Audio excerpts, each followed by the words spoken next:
safely away, no pressure. Right, hello everybody and welcome back to a brand new lesson. Today I'm down on the second tee at the Earth course at Jumeirah Golf Estates, and we're going to talk the biggest mistakes I see players making on par fives. Picked a great hole for it. Let's start off with the tee shot and see what generally people are making a mistake on. Okay, so par fives, when we see these on the scorecard, I think one of two things happens. You're either a player who thinks, great birdie opportunity, I can make up for that bogey I made on the last hole because I've got a par five coming. Or you look at them and think, oh my God, that is a long golf hole. So when we're in both those states of mind, what I tend to see a lot of players doing, and this is the first mistake, we stand on the tee and we sort of let the situation overwhelm us, thinking, well, if you're in the camp where you're thinking it's a long hole, instead of thinking, well, if the hole, let's call it 600 yards, it's 3 200-yard shots, and I know all being well we would strike it each time and hit it 200 yards, but that's not the case sometimes.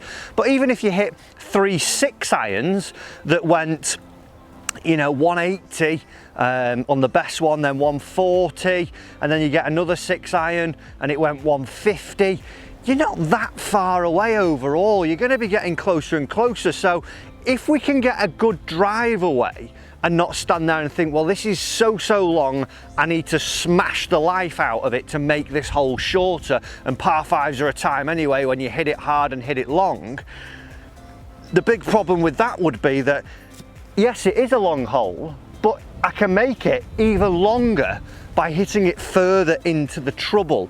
Now, if we spray our tee shot into the trees, I've then got to play out probably sideways, or maybe only advance it 30, 40 yards back into the fairway, and that's one shot gone. As where if we can make a better decision of actually just getting the ball into the fairway, get it in play, I can then take my strategic approach of advancing it down again and then hopefully getting on in regulation. I think a lot of people watching this video at home will probably be around that sort of 18 handicap or even higher. So you're not meant to get on the hole in 3 anyway. So technically it's a 4-shot hole. So you now only need to hit it 150 4 times to get it onto that 600-yard hole. So I think the first bit of advice I would like to give you would be that when you're on the par 5 tee, don't let the yardage overwhelm you. Don't think that that drive has to go 300 yards. It's far more important, yes, be hitting driver if you're confident with it, but get it in play. Take note of what's around you. So for myself, I've got a bunker at 200 on the right, so that's no issue for me with driver. Then I've got one at 325 yards. The fairway's sloping a little bit left to right and the wind's a little bit off the left. So what I'm going to do is, as a fader of the golf ball, I'm going to pick that bunker at 325, knowing that if I fade it, I'm not going to get in there. If I hit my Sunday best, I would maybe just creep it.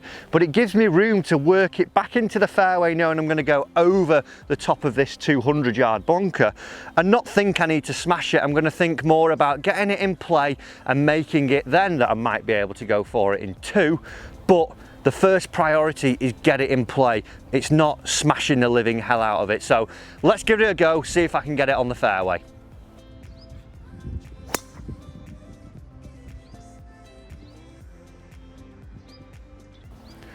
Okay, so job done, got my fade, maybe a little bit too much that I wanted, but should be safely down the right hand side of the fairway. Let's head down there now and look at some more mistakes that are made on par fives.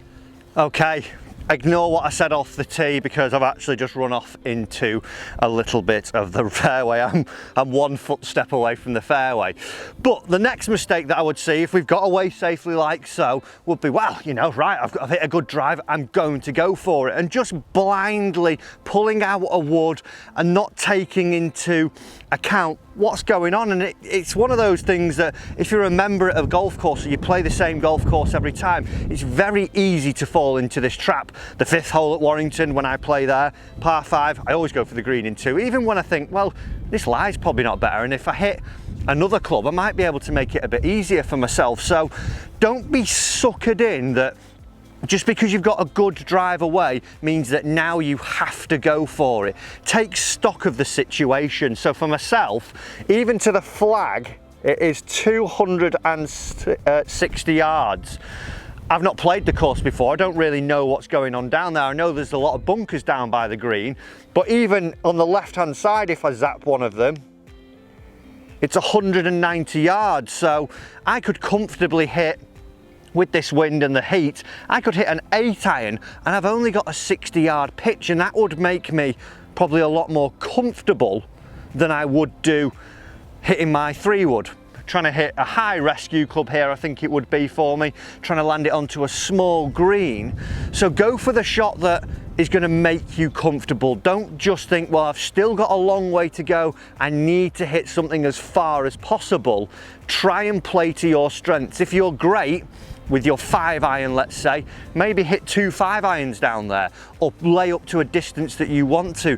Don't just think because you're in the fairway or there, you have to smash it. Try and play backwards from the hole. Well, what's it going to take me to get there? If you've got to get there in your 4 regulation shots, as it were, now I've got 3 more shots, so I could hit 3 gap wedges here if I wanted to and be on the green pretty safely. So pick a club for your second shot that's going to get you down the fairway, and you're going to be comfortable instead of standing here and topping that 3-wood that you hate hitting off the deck, but you think you have to because it's a fairway wood. So for me, I'm going to hit, I can see another bunker there, I'm going to hit an 8-iron, and then I'm going to leave myself a pitching gap wedge in.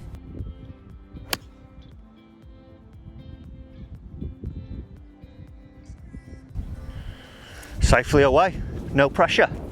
Okay, so safely down the fairway in 2, and this is where it could all come undone here. Now what I did on my last shot was I equated the distance that I was from the hole and then gave myself a good yardage layup that I wanted to hit to. I think there's a lot of advice out there nowadays that is saying is just hit it as far as you can. If you're closer to the green, it's going to be easy for you to chip it up. But if you're not confident stood back there, like I said earlier, with a 3-wood and you top it, it's a wasted shot. As well, if you're good with a 7-iron and you love hitting 80-yard pitches, and then that distance would equate to, let's call it 130, so you've got 210 left. Those 2 shots, if they're comfortable and in your wheelhouse, you've got a chance of getting on this green pretty simply in 3. Then the second thing to add to this, so once you've chosen that layup distance that you're really confident with and you want to hit the ball to and leave yourself with your favourite pitching club, don't get suckered into the pin. So this one here for me now is directly behind the bunker, and it's only about 4 paces on. So if I was going for the glory and hitting that fantastic shot that's spun up close, it's going to have to be a pretty high caliber golf shot. As well, just left of the flag, maybe by about 5 to 10 feet, I've got a huge landing surface. If I miss it 5 to 10 feet to the right, it's going to catch a slope and fall off. And I think what a lot of people do is undo their good work by thinking, again, getting a little bit giddy. Oh, I'm here, and I've got this chance, and go at a flag and don't pull it off because they're not as skilled as maybe the tour players are in terms of hitting wedges and that accurate. But you could hit it into a 20-foot, 30-foot circle, but not a 10-foot circle, and you end up just rolling off the side of the green or just creeping into a bunker, and then all of a sudden that great work that you've done to get here is all undone. So once you've laid up to that distance, don't be greedy. Leave yourself a birdie, an opportunity. You can still hole a putt from 20-30 feet, but let's cement that par. If we're not making 7s, 8s, and we start to make more 6s, 5s, those 4s will come in time, definitely, once you get sharper with your skill set anyway. So let's give this shot a go. I'm going to play a little bit left of the flag and then hopefully roll a putt in for birdie.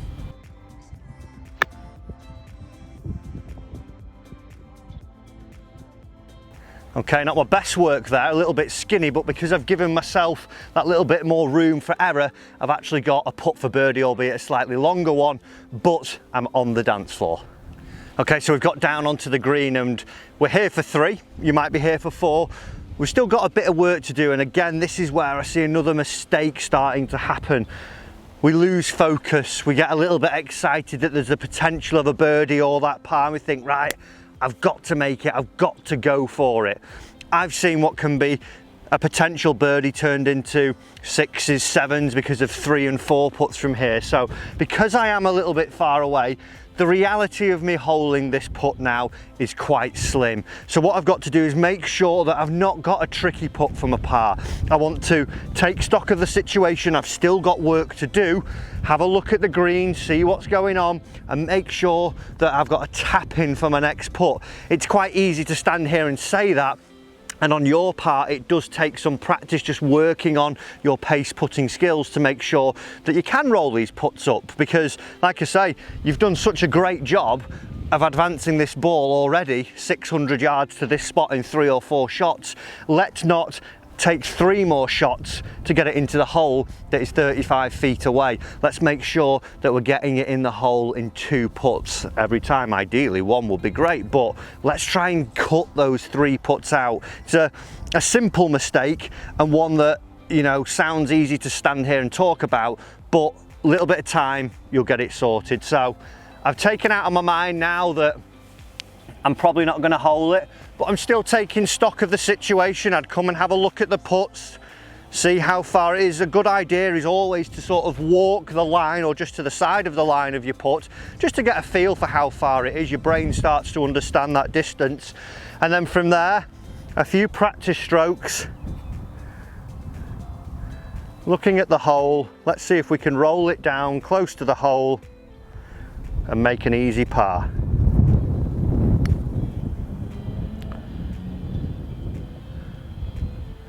That old saying of never up, never in, but if it's 10 feet by, it's not going to be a great putt anyway. Let's go tap it in, guys, and finish this video off. So again, we're here. I've only got what is pretty much a putter's length, but be respectful of these. The amount of times I see people think, oh, easy, and miss it. I've done a lot of videos about that in the past. Do take your time, go through your normal routine and roll it in. Just like that one, and we should see that we're starting to get a grip of these par 5s.